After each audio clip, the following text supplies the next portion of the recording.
Today we're making a silky, bold, classic whiskey sour. And yes, we're doing it right with the egg whites. To make this delicious cocktail, you're going to need 2 ounces of bourbon, an ounce of fresh lemon juice, half an ounce of simple syrup, which is just water and sugar, 1 egg white, and some ice. And that's it. That's going to get us to where we need to be. You're going to want to start these with a dry shake, so add everything to this mixer without ice, and let that egg white do its thing. It needs a moment.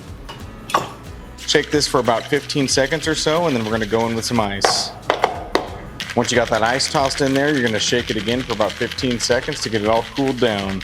And now you can serve this on the rocks, or you can just serve it up neat. The important thing is you want to double strain this thing, so you already have a strainer on the shaker. We're going to strain it again through this mesh right here, and it should be nice and frothy.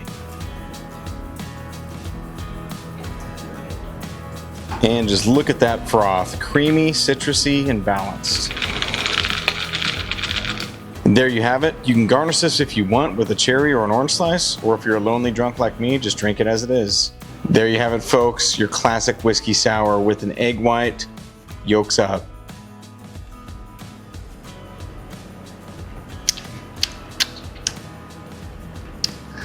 It's delicious. It's sour, it's got that bourbon taste to it, and it's nice and frothy. If you guys enjoyed this video and you want to see more excellent content, please like and subscribe and tell your friends. And get drunk with me. Yolks up.